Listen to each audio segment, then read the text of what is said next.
Judul ini luar biasa gitu. Ibnu Qayyim rahimahullah mengambil dari hadis dari ayat Al-Quran, wala taqrabuz zina, ya, dan jangan pernah dekati zina. Dan beliau menyentuh dari poin-poin bagaimana supaya itu tidak terjadi. Namun saya bacakan dulu di dalam pendahuluan beliau mengatakan melihat bahwa bahaya yang ditimbulkan oleh praktek zina merupakan bahaya yang tergolong besar. Ini dulu digarisbawahi supaya orang yang mau berbuat zina berpikir berapa kali gitu. Kalau ini bukan masalah kecil tapi masalah yang besar. Dan praktik tersebut juga bertentangan dengan aturan universal yang diberlakukan untuk menjaga kejelasan nasab keturunan. Ini poin pertama. Jadi zina akan merusak jalur nasab manusia. Ya. Karena kapan dia hamil di luar nikah dari persediaan tersebut. Dan itu bisa setiap saat terjadi. Karena status sperma saya di masa subur wanita sudah cukup untuk membuat dia hamil. Ya. Nah, kalau hamil di luar nikah maka sudah cukup untuk merusak jalur nasab. Karena dikenal dengan anak zina. Kemudian juga menjaga kesucian dan kehormatan diri. Zina akan merusak itu. Kenapa dikatakan begitu? Ya, karena beliau mengatakan kesucian ini dianggap kalau kemaluan hanya diletakkan pada kemaluan yang halal saja. Karena Allah memberikan kita syahwat kepada lawan jenis laki-laki, kepada perempuan kepada laki-laki. Ini normalnya ya. Dan Allah mengajarkan caranya, yaitu nikah. Dan nikah itu sudah sering kami ingatkan teman-teman sekalian, 5 menit kalimat akad itu. Ayah atau wali si wanita mengatakan, saya nikahkan kamu sama anak perempuan saya, Fulana binti Fulana dengan mas kawin ini. Si laki-laki mengatakan, saya terima. Itu saja sudah sah pernikahannya. Kalau dilengkapkan, saya terima nikahnya Fulana binti Fulana dengan mas kawin ini, maka itu juga boleh. Mau dalam keadaan dia gugup kah, dia gagap kah, dia mengatakan saya terima, cukup. Ya. Dalam bahasa Arab bisa dikatakan qabiltu atau qabiltu nikaha bimaharin madhkur. Saya terima nikahnya dengan mahar yang tersebutkan gitu.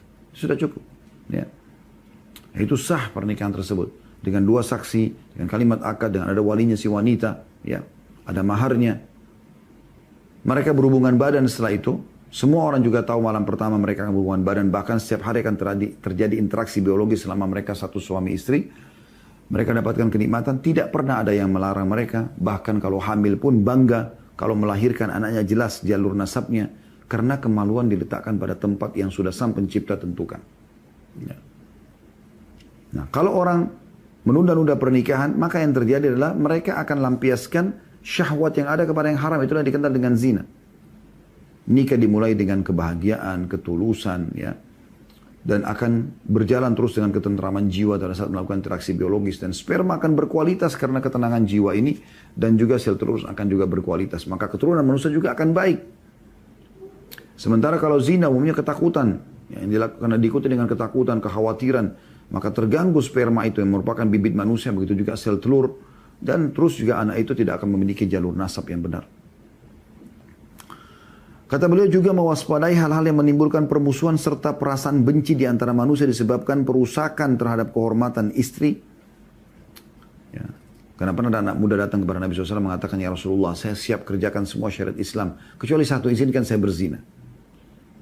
Apa kata Nabi SAW? Kau mau nggak kau dilakukan pada istrimu, pada saudarimu, pada ibumu? Intinya disebutkan Nabi SAW wanita-wanita yang dekat dengan dia. Dia mengatakan tidak. Kata Nabi SAW, kalau begitu orang lain juga tidak mau. Makanya di sini beliau mengatakan dalam pembukaan ini ya, sudah sangat dalam bahasan Ibnu Qayyim rahimahullah. Beliau mengatakan juga mewaspadai hal-hal yang menimbulkan permusuhan serta perasaan benci di antara manusia disebabkan perusakan terhadap kehormatan istri. Misalnya dia selingkuh dengan istri orang lain, maka suaminya akan sakit hati. Putri, ya, saudara perempuan atau saudari perempuan dan ibu mereka. Siapapun di antara wanita yang terzinai, maka mereka punya status. Ada status kekeluargaan dengan orang lain. Dan ini jelas akan merusak tatanan kehidupan. Melihat hal itu, pantaslah bahaya praktek zina itu bobotnya setingkat di bawah, ya, di bawah praktek, di bawah pembunuhan. Di bawah pembunuhan. Oleh karena itu Allah SWT menggandengkan keduanya dalam Al-Quran dan juga Rasulullah SAW dalam keterangan hadis beliau. Al-Imam Ahmad rahimahullah mengatakan, aku tidak mengetahui sebuah dosa setelah dosa membunuh jiwa yang lebih besar daripada dosa zina. Dan Allah Subhanahu wa taala menegaskan pengharamannya dalam firman-Nya dalam surah Al-Furqan ayat 68 sampai 70. A'udzu billahi minasyaitonir rajim, walladzina la yad'una, ya. Saya ulangi, walladzina la yad'una ma'allahi ilahan akhara wa la yaqtuluna nafsan allati harramallahu illa bil haqqi wa la yaznun wa man yaf'al dhalika yalqa athama yudha'af lahu al-yawmal qiyamati yudha'af lahu al-'adzabu yawmal qiyamati wa yakhlud fihi muhana illa man tab. Al-ayah. Artinya, dan orang-orang yang tidak menyembah Tuhan selain Allah syirik, ya. Dan tidak membunuh jiwa yang diharamkan Allah untuk membunuhnya kecuali dengan alasan yang benar, ya, sesuai dengan syariat yang dibolehkan, seperti berperang, seperti kalau diserang oleh musuh, seperti ada orang yang membunuh, hanya pemerintah turun tangan untuk mengeksekusi dia dan dibunuh juga misalnya. Dan mereka yang tidak berzina, setelah bunuh langsung disebutkan zina. Barang siapa melakukan demikian, maka dia mendapat pembalasan dosanya. Siapa yang syirik, siapa yang membunuh, siapa yang berzina, dia akan dapat balasan dosanya. Yakni akan dilipat gandakan azab untuknya pada hari kiamat kalau dia tidak sempat tobat, dan dia akan kekal dalam azab itu dalam keadaan terhina kecuali orang-orang yang taubat. Dia tobat sebelum meninggal dunia. Dalam ayat tersebut kata Ibnu Qayyim rahimahullah, Allah Subhanahu wa taala menggandengkan zina dengan syirik dan membunuh jiwa, dan vonis hukumannya adalah kekal dalam azab berat yang berlipat ganda selama pelakunya tidak menetralisir hal tersebut dengan cara bertaubat, beriman dan beramal saleh. Allah Subhanahu wa taala berfirman dalam surah Isra ayat 30, dan ini sebab Ibnu Qayyim tulis judul buku beliau dari ayat ini, A'udzu billahi minasyaitonir rajim wa la taqrabuz zina innahu kana fahishatan wa sa'a sabila. Dan janganlah kamu mendekati zina, sesungguhnya zina itu adalah suatu perbuatan yang keji atau fahisha dan suatu jalan yang buruk. Di sini Allah Subhanahu wa taala menjelaskan tentang kejinya praktek zina, dan kata fahisha yang maknanya adalah perbuatan keji ataupun kotor yang sudah mencapai tingkat yang tinggi dan dapat diakui kekejiannya oleh setiap orang berakal, bahkan oleh sebagian banyak binatang. Sebagaimana disebutkan oleh Imam Bukhari dalam Sahih dari Amr bin Maimun Al-Audi, dia berkata, aku pernah melihat pada masa jahiliyah seekor kera jantan yang berzina dengan seekor kera betina. Lalu datanglah kawanan kera mengumurumuni mereka berdua dan melempari keduanya sampai mati. Diriwayatkan Bukhari nomor 3849. Kemudian Allah SWT juga memberitahukan bahwa praktek zina adalah seburuk-buruk jalan, karena merupakan jalan kebinasaan, kehancuran dan kehinaan di dunia, siksaan dan adab di akhirat nanti. Jadi ada dua hal yang diancam. Di dunia kesengsaraan, ya, di akhirat juga dengan siksa yang berat. Dan karena menikahi, ya, mantan istri-istri ayah itu termasuk perbuatan yang sangat jelek sekali, Allah SWT mengkhususkan atau mencela tambahan bagi praktek menikahi istri orang tua, gitu kan. Allah SWT berfirman setelah secara tegas melarang kaum muslim untuk menikahi istri-istri ayah mereka, innahu kana fahishatan wa maqtan wa sa'a sabila. Sesungguhnya perbuatan amat keji dan dibenci Allah dan seburuk-buruk jalan yang ditempuh. Surah An-Nisa. Yang dimaksudkan adalah itu terhitung zina, menikahi mantan istrinya ayah. Jadi walaupun misalnya seorang duda punya, ya, anak umur 25 tahun misalnya, kemudian dia menikah setelah istrinya meninggal atau dia cerai si duda ini dengan wanita umur 17 tahun misalnya, maka walaupun si istri ayah ini sekarang lebih muda daripada anak si duda ini, tetap itu menjadi ibunya, dan itu haram untuk dia nikahi aja dihitung zina, apalagi kalau dia sampai mengganggunya gitu. Allah Subhanahu wa taala kata Ibnu Qayyim rahimahullah juga menggantungkan keberuntungan seorang hamba pada kemampuannya dalam menjaga kehormatannya.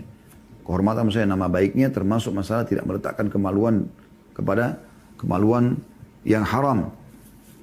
Dan tidak ada jalan menuju keberuntungan tanpa ada kehormatan. Allah Subhanahu wa taala menyebutkan lengkap 7 ayat di awal surah Al-Mu'minun yang bunyinya a'udzubillahi minasyaitonir rajim. Salah satunya nanti tentang masalah menjaga kehormatan ini. Qad aflahal mu'minun.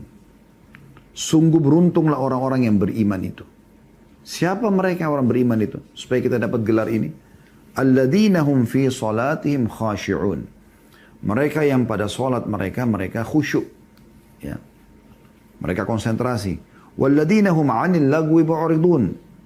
Dan mereka yang menjauhi perbuatan dan perkataan-perkataan yang tidak berguna.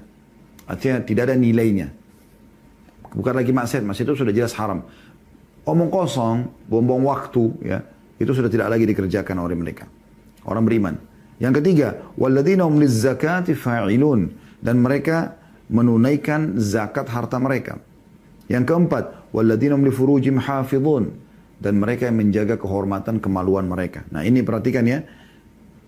Umumnya perintah-perintah tadi sebelumnya itu hanya satu ayat, tapi di sini untuk menjaga kehormatan dan tidak berzina, Allah mengatakan ada tambahannya, ya. Walladzina hum lifurujihim hafizun, dan mereka yang menjaga kehormatan kemaluan mereka, maksudnya tidak diletakkan kecuali pada yang halal saja, illa ala azwajim aw ma malakat aymanum fa innahum ghairu malumin, kecuali pada istri mereka atau budak yang mereka miliki, maka sungguhnya mereka dalam hal ini tidak tercela. Boleh lampiaskan, tapi pada yang halal. Lalu Allah bilang, faman ibtagha wara'a dzalika fa ulaika humul adun, dan barang siapa mencari yang dibalik itu, maka mereka itulah orang-orang yang melampaui batas. Maksudnya mencari kemaluan yang haram, maka mereka dianggap melampaui batas, ya. Dan ini sudah sering saya bahasakan teman-teman sekalian. Kita bersyukur berada Allah lahirkan kita di Indonesia, ya, karena di tempat kita ini bukan hal yang sulit untuk menikah, mudah gitu, asal kita mau saja, ya. Kita bisa menikah dengan perangkat alat sholat, kita bisa menikah dengan orang-orang yang sepadan dengan kita, dan banyak orang yang tidak mampu yang bisa kita jadikan sebagai pasangan kita. Yang penting intinya mereka beragama, kan gitu. Ya. Beberapa wilayah sulit sekali untuk menikah, termasuk di negara-negara Timur Tengah yang kami tahu. Bahkan di beberapa negara-negara Eropa itu sulit sekali mereka untuk menikah. Apakah itu karena biaya yang besar atau memang karena memang tradisi masyarakat yang menganggap nikah muda itu sesuatu yang memilukan dan memalukan. Kata beliau, dalam ayat-ayat ini ada 3 hal yang diungkapkan, yaitu pertama bahwa orang yang tidak menjaga kemaluannya tidak akan masuk termasuk orang yang beruntung. Yang kedua, dia akan termasuk orang-orang tercela, dan yang ketiga dia termasuk orang yang melampaui batas. Jadi tidak akan mendapat keberuntungan serta berhak mendapatkan predikat tanda kutip melampaui batas. Ya. Dan jatuh pada tingkatan yang membuatnya tercela. Padahal beratnya beban dalam menahan syahwat itu lebih ringan ketimbang menanggung sebagian akibat yang disebutkan tadi. Selain itu pula, Allah Subhanahu wa taala telah menyindir manusia yang selalu berkeluh kesah, tidak sabar dan tidak mampu mengendalikan diri saat mendapatkan kebahagiaan. Demikian pula kesusahan. Bila mendapat kebahagiaan dia menjadi kikir, tidak mau memberi, dan bila mendapatkan kesusahan dia banyak mengeluh. Begitulah sifat umum manusia.